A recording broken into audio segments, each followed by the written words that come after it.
అక్క, ఎక్కడ్నుంచో వచ్చి రక్త సంబంధమో దూరపు చుట్టమో కాని నువ్వే అక్క నన్ను పెద్ద ఆపద నుంచి కాపాడావు. నేను మానవ మర్యాదలతో బ్రతుకుతున్నానంటే దానికి మీరే అక్క కారణం.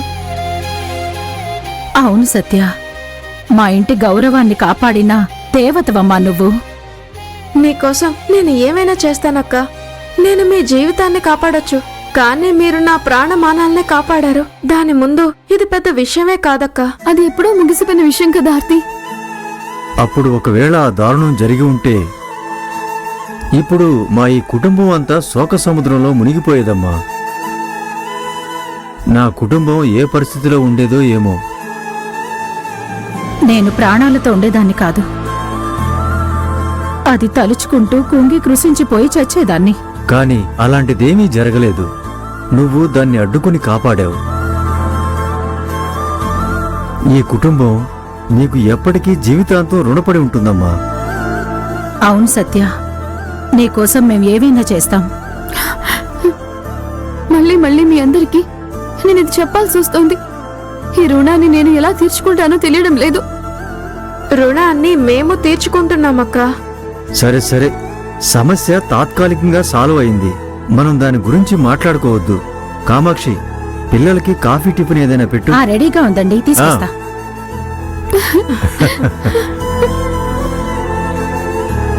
నీకు ఏం కావాలో చెప్పు.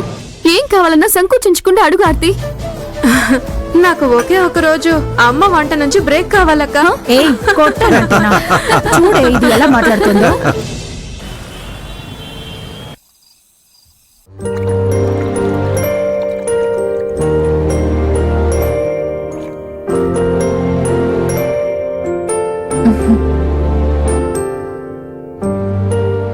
సారీ అభి, కాలు బాగా నొప్పిగా ఉంది. ఈ పరిస్థితిలో నా కాలుకి నేనే మసాజ్ చేసుకోవడం కుదరదు. అందుకే మిమ్మల్ని ఇబ్బంది పెట్టాల్సి వచ్చింది. ఇదొక భాగ్యం దేవి, దీనికి నువ్వెందుకు ఫీల్ అవుతున్నావు? లేదండి, మీరొక పెద్ద బిజినెస్ మ్యాన్, చాముండేశ్వరి గారి కొడుకు.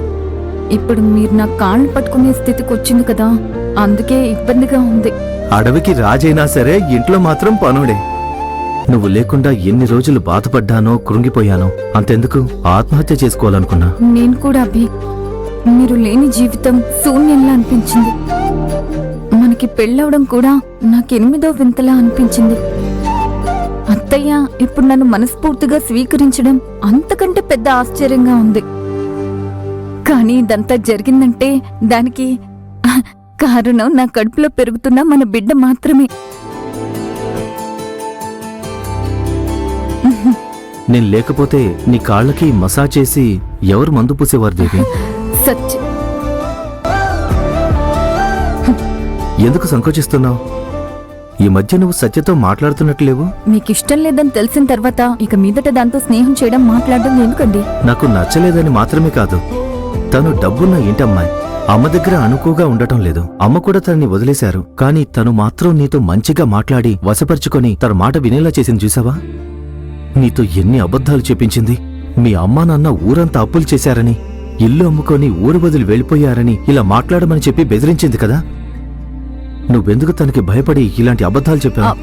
వదిలేండి, దాని గురించి ఎందుకు మాట్లాడుకోవడం? నువ్వు తనకి ఎందుకింత చనువిచ్చావో నాకు ఆశ్చర్యంగా ఉంది దేవి. చెప్పాలంటే నువ్వు తను కలిసిమెలిసి ఉండటం చూసి నేను మీ ఇద్దరు తోడబుట్టిన అక్క చెల్లెలేమో అనుకున్నాను. అంత క్లోజ్ గా ఉన్నారు మీరు.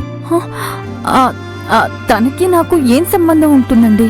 మనిద్దరికి పెళ్ళవ్వడానికి తనే కారణమైంది కదా. తనే కదా మిమ్మల్ని నేనున్న రిసార్ట్ కూడా ఆ రోజు తీసుకొచ్చింది.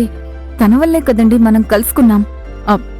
ఇదంతా నాకున్న కృతజ్ఞత భి, అంతేకాని తనెవరో నేనెవరో. ఇక మీదట తను నీ జీవితంలో లేదు కదా. నాకు మీరు ఉన్నారు, అత్తే ఉన్నారు. ఇది చాలండి నాకు. మా అమ్మా నాన్నల్ని కూడా నేను దూరం పెట్టాను. ఇక మీదట మీరిద్దరే నా లోకం.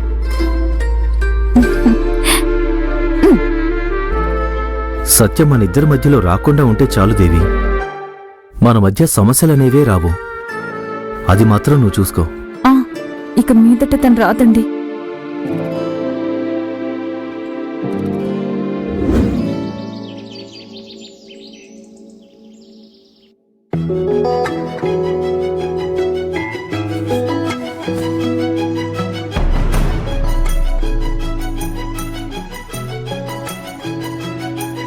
Arjun good morning. Good morning. ఇదిగోండి కాఫీ. కాఫీయా? ఇక్కడ పెట్టే. ఇలా రా. అర్జున్ ఏయ్, సత్య, నేను నీకొకటి చెప్పాలి. కాఫీ వేడిగా తాగకపోతే చల్లారిపోతుంది అర్జున్. అనుకున్నది వెంటనే చెప్పకపోతే ప్రేమ కూడా చల్లారిపోతుంది సత్య. సరే సరే చెప్పు. I love you. ఓకే, వింటుంటే చాలా సంతోషంగా ఉంది. Please, I'm sorry sorry sorry sorry sorry. పో అర్జున్, దీంతో కలిపి జరిగిన సంఘటనలన్నిటికీ కలిపి 1200 సార్లు సారీలు చెప్పావు నువ్వు. అయ్యో, ఆ చాప్టర్ నిన్నే ముగిసిపోయింది మేడం. ఇప్పుడు నేను చెప్పిన సారీ నీకు తెలియకుండా, నిన్ను అడగకుండా ఒక పని చేశాను కదా. అవునా? అదేంటి? నా పైన కోపడను, నాకు కోఆపరేట్ చేస్తానని ముందు ప్రామిస్ చేయి. విషయం ఏంటో తెలియకుండా ఎలా ప్రామిస్ చేయగలను? అది మంచి విషయమే. నేను నీ పైన నమ్మకం ఉంచినట్టు నువ్వు కూడా నన్ను నమ్మొచ్చు కదా. అస్క బుస్కు, విషయం ఏంటో చెప్పు. చాలా జాగ్రత్తగానే ఉన్నావు. అది నా రక్తంలోనే ఉంది. విషయానికి రండి సార్.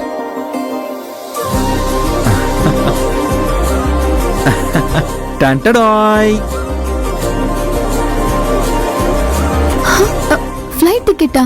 ఆ, మనిద్దరం మాల్దీవ్స్ వెళ్తున్నాం. మాల్దీవ్స్ కా? ఇప్పుడెందుకు? సడన్ గా ఏం కాదు, చాలా రోజుల నుంచి ప్లాన్. దాంతో పాటు నిన్న చేసిన తప్పుకి ఇది ప్రాయశ్చిత్తం. మన మొదటి హనీమూన్ అరకులో జరగలేదు కదా.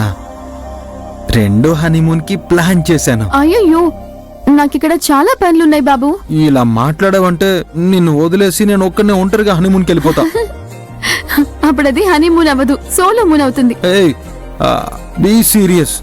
నువ్వు వస్తున్నావు, మనం వెళ్తున్నాం. నువ్వు రాను అని మాత్రం చెప్పావనుకో. అబ్బో, అయ్యగారు బెదిరిస్తున్నారే. రాకపోతే ఏం చేస్తావు చెప్పు. అయితే నిన్ను ఏం చేస్తానో నాకే తెలీదు. ఓహో, ఏం చేస్తావంట? అదే తెలీదు అని చెప్తున్నాను కదా, వదిలే. అలానా? అలా అయితే ధైర్యం ఉంటే ఏదైనా చేసి చూడు ముందు. హే, అలానా? పో. అర్జున్, హే, నిన్ను నేను ఇప్పుడే వస్తాను.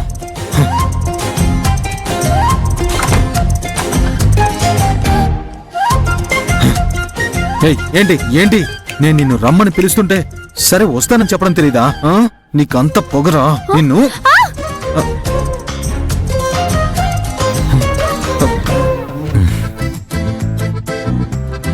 నీ కాళ్ళు పట్టుకుని అడుగుతున్నాను రా సత్య.